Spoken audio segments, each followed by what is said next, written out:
તહેવારોના નાસ્તા માટે આજ આપણે નવી રીતે શક્કરપારા તૈયાર કરીશું મેંદાના લોટ વગર, એ પણ ઘઉંના લોટમાંથી એકદમ પડવાળા બિસ્કિટ જેવા તમે જોઈ શકો છો તેવા. તો બધી જ ટિપ્સ સાથે ચલો રેસીપી શરૂ કરીએ. તો જેમના માટે લેશું અહીંયા 4 કપ જેટલો ઘઉંનો રોટલી બનાવવાનો લોટ. હવે આપણે અહીંયા થોડા ખસ્તા અને એકદમ કુરકુરા તૈયાર કરવા માટે અડધા કપ જેટલો રવો લેશું, જેને થોડો મિક્સરમાં પીસીને પછી જ ઉમેરીશું. હવે અહીંયા 1 વાટકી જેટલી કે 1 કપ જેટલી ખાંડ લેશું અને તેમાં 1 કપ કે 1 વાટકી જેટલું પાણી મિક્સ કરીશું અને થોડું હુંફાળું ગરમ પાણી મિક્સ કરીશું, જેથી ખાંડ બરાબર ઓગળી જાય. જનરલી શક્કરપારા પડવાળા તૈયાર કરતી વખતે થોડા ખેંચાઈ જતા હોય છે, તો જો આવું થતું હોય તો ક્યારેય તમારે ખાંડને ઓગાળવા માટે વધારે ગરમ પાણીનો ઉપયોગ ના કરવો, માત્ર હુંફાળું ગરમ પાણી જ મિક્સ કરવું.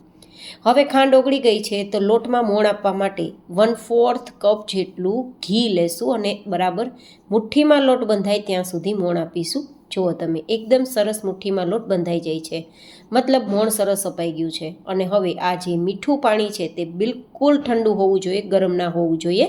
ત્યારે આ રીતે લોટમાં મિક્સ કરી અને પછી લોટ બાંધવાનો છે. હવે બધું જ મીઠું પાણી મિક્સ થઈ ગયા બાદ જરૂર લાગે તો સાદું પાણી મિક્સ કરવાનું છે અને કડક લોટ તૈયાર કરવાનો છે, જેવો આપણે ભાખરી બનાવતી વખતેનો લોટ બાંધીએ ને તેવો લોટ. આ રીતે સરસ લોટ બંધાઈ ગયો છે. તો હવે એક સૌથી મોટું લૂ લોટમાંથી લેશું મોટી રોટલી તૈયાર કરવા માટે.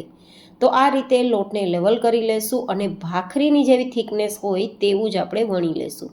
વણાઈ જાય પછી આ રીતે આપણે બધી જ કિનારીને એક સરખી શેપ આપવા માટે કટ લગાવી દઈશું સાઈડમાંથી, અને વચ્ચે આ રીતે આપણે ચોરસ ફોર્મ આપવા માટે કટ લગાવી દઈશું.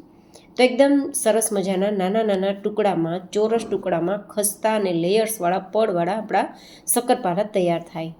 હવે તમે જુઓ મેં કેટલી થિકનેસ રાખી છે તે તમને બતાવી દઉં. ભાખરી જેટલી થિકનેસ મેં રાખી છે. હવે તળવા માટે તેલનું ટેમ્પરેચર એકદમ ઠંડુ હોવું જોઈએ, બહુ વધારે ગરમ નહીં. પણ આપણે થોડો લોટ તેલમાં મિક્સ કરીને જોવાનું, ધીમે ધીમે ઉપર આવે તો સમજવાનું તેલનું ટેમ્પરેચર પરફેક્ટ છે. પછી બધા જ સમય તેટલા શક્કરપારા મિક્સ કરી અને શક્કરપારાની સપાટી આ રીતે ફાટી ના જાય અને ઉપર કલર ગોલ્ડન ના આવી જાય ત્યાં સુધી ધીમા ગેસની ફ્લેમ પર તળવાના છે. એક બેચ તળાતા 8 થી 10 મિનિટ જેવો સમય લાગશે, પણ ધીમે ધીમે તળવાના, તો જ આ રીતે ખસ્તા ક્રિસ્પી કુરકુરા બિસ્કિટ જેવા શક્કરપારા પડવાળા તૈયાર થશે. તો તૈયાર છે આપણા ખસ્તા અને કુરકુરા બિસ્કિટ જેવા શક્કરપારા.